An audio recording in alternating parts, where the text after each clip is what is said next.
আমি কিন্তু মাত্র ৩,০০০ টাকার চাকরি করতাম, বা আমার বাবার একটা বাইক ছিল, বাইকটা হচ্ছে 18 বাইক, ডায়াং। এত ঝাংড়ি বাইক আমি জন্মেও দেখি নাই। স্টার্ট দিই, এখান থেকে যাই 1 কিলো গিয়ে আবার বন্ধ হয়ে যায়, ওখানে গিয়ে আবার এমনি ঝুঁকাই, তেল আছে তাও চলে না। তবুও কোন মতে ঠেলে ঠুলে চালাইছি কয়েক মাস যাব। আচ্ছা, একটা পর্যায়ে গিয়ে এমন একটা অবস্থা হলো আমার পকেটের, যে তেল যে ভরবো বাইকে ওই টাকা আমার পকেটে নাই। তা আব্বাকে বললাম, আব্বা मैं माफी भी मांगता हूँ, दुआ भी मांगता हूँ, আমার দ্বারা এই বাইক আর চলবে না, তোমার বাইক তুমিই রাখো। তা আব্বা বললো, কি করব বাইকটা, আমার পায়ে তো ব্যথা, আমি তো হার্টের রোগী, এটা কি সেল করে দিব? বললাম, বিক্রি করে দাও, আমি এটা বিক্রি করে সাইকেল কিনবো, সাইকেলের চাইতে ভালো হবে আমার জন্য। তো যাই হোক, বাইকটা বিক্রি করব ভাব, মানে এটা এইভাবে কখনো আমি আগে কোনো মাহফিলে বলি নাই, এতটা ব্যাখ্যা দিয়ে বলি নাই, আজকে বলছি বাইকটা বিক্রি করে দিব অভাবের জন্য। বাট বিশ্বাস করেন, সেই সময়টা প্রতিদিন তাহাজ্জুদ পড়তাম, প্রতিদিন আল্লাহকে বলতাম যে আল্লাহ তুমি আমাকে কবুল করো, আমার চেষ্টা কবুল করো। আর আমি দুইজনের ওয়াজ খুব বেশি শুনতাম, এক আজহারের ওয়াজ শুনতাম খুব বেশি, আর একজন আমি আল্লামা দেলোয়ার হোসেন সাঈদীর ওয়াজ খুব বেশি শুনতাম। সেই সময়ের কথা, it has been 3 years or maybe 4 years back, 3 বা 4 বছর আগের কথা। তো হঠাৎ করে আমি একদিন জুমার খুতবা দিলাম। আমি আবার বলছি, এই কথা কিন্তু আমি কখনো কোথাও আপনারা শোনেন নাই, আমি আজকেই বলছি। তো জুমার খুতবা দিলাম, আমি প্রায় 1 বছর যাবত জুমার খুতবা দেই, ভিডিও আপলোড হয়, কিন্তু কখনো কোনো রেসপন্স আসে না, কেউ দেখে না ভিডিও।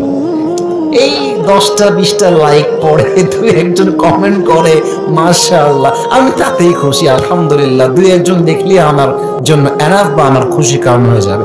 তো আমার মনে আছে, হঠাৎ করে একটা ভিডিও আপলোড হলো আমাকে নিয়ে, মাশাআল্লাহ, ভিডিওর টপিক খুব ভালো ছিল, লাখ রিচ হয়ে গেল। একদিনেই মনে করেন যে 10-20 লাখ মানুষ দেখে ফেললো সেই ওয়াজটা। পরে মিডিয়ার থেকে আমাকে কল দেওয়া হলো যে আপনি জুমা পড়ান কোথায়, আমরা আপনার ভিডিও রেকর্ড করব। তো অনেক বড় একটা মিডিয়া আমাকে বলল যে আপনার ভিডিও একটা আপলোড দিব, আপনি ইনশাআল্লাহ অনেক দূর যাবেন, আপনার জন্য অনেক বেশি কাজ আসবে, আপনি কাজ করতে পারবেন আপনার দাওয়াতি ফিল্ডে। তো একটা মাহফিল করলাম, মাহফিলটা ছিল পাবনায়। মাহফিল ছিল কোথায়? পাবনায়। তো পাবনায় গেলাম, আমি হলাম 3 নাম্বার বক্তা, দ্বিতীয় বক্তা না, 3 নাম্বার। তো আমাকে যখন ওয়াজে দেওয়া হলো, দ্বিতীয় বক্তা খুবই রাগ, আমার টাইমটা তাকে কেন দেওয়া হচ্ছে, ওকে তো দিয়ে কাজ হবে না, ওকে নামাও, একে দিয়ে কাজ হবে না। এটা 3 বছর আগের কথা, বেশি না, 3 বা 4 বছর আগের কথা। তো আমি ওয়াজ শুরু করলাম, কি বলবো, নিজের কথা বলছি না, বা এটা আল্লাহর রহমত বলছি বলতে পারেন। আমি আধা ঘন্টা ওয়াজ করেছি, প্রত্যেকটা যুবক, আমি নেমে গেছি ওরা উঠে গেছে, মানে এই হুজুরকে আমরা ছাড়বো না। নেমে গেলাম, সেটা আপলোড হলো ইউটিউবে। হঠাৎ করে একদিন আমার বাসা ছিল রাজশাহীতে, রাজশাহীর আমাদের মেইন শহরের বাসা। আমার আব্বা জুমার খতিব এবং আমার আব্বা একটা মাদ্রাসার প্রিন্সিপাল। তো আমি বাইপাস দিয়ে যাচ্ছি বাইক নিয়ে, ভাই আমার কাছে কিছুই নাই, বিশ্বাস করেন না, আছে টাকা, আর আমার 2টা সাদা পাঞ্জাবি ছিল, আর আমি যে জুমার খুতবা দিতাম, জুব্বা যে পরবো, জুব্বাও ছিল না ভালো। আমার বন্ধু থেকে জুব্বা ধার নিয়ে আসতাম, যে বন্ধু দে, জুব্বাটা পরে মাহফিল করব, বা একটু দোয়া করব, এই ওয়াজ হবে, আবার তোকে জুব্বা দিয়ে যাব। তো আমি এই অবস্থায় মাহফিলের জন্য বা রাস্তা দিয়ে হাঁটতেছি। তো হঠাৎ করে আমার কাছে একটা কল আসলো, বললো, আপনি কি আবরারুল হক আসিফ বলছেন? এটা অনেক আগের কথা, আমার ক্যারিয়ার কিন্তু শুরু হয় না। বললাম, জি ভাইয়া, আমি আবরারুল হক আসিফ বলছি, আপনি কে? তো বললো যে আমি অমুক জেলার থেকে বলছি, আপনার একটা মাহফিলের ডেট লাগবে। শুনে কলিজে এত শান্তি লাগলো যে আলহামদুলিল্লাহ, আল্লাহ হয়তো আমার রাস্তা খুলতেছে, এই তো রাস্তা আমার খুলে যাচ্ছে। তা আমি একটু ভাব নিলাম, আমরা কিন্তু ডেট মেট কিছুই নাই। বললাম, বললাম ও আচ্ছা, ডেট নিবেন কবে? আমাকে তো দেখতে হবে ভাই। তো বলছে যে ভাই ডেটটা আমরা 2 মাস পরে নিব, যদি আপনি ডেট দেন তাহলে আমরা। ও তো ভাবছে মাশাআল্লাহ, মিলিয়ন মিলিয়ন ভিউ, এ তো অনেক বড় বক্তা হবে রে ভাই।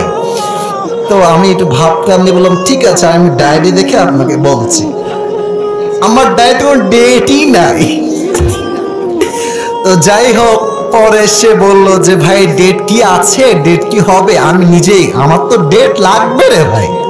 আমি কল দিয়ে বললাম ভাই হ্যাঁ অমুক তারিখের ডেট হতে পারে, আপনি কি ডেটটা নিবেন? তো বলছে অবশ্যই নিব। তো বলছে যে ভাই আপনার হাদিয়া কত? আমি তো জীবনে হাদিয়াই নেই না, হাদিয়া কত বলবো। এখন বলছি যে ভাইয়া হাদিয়া আসলে বলা যাবে না, আপনি বলেন যে আপনি আমাকে কত দিবেন।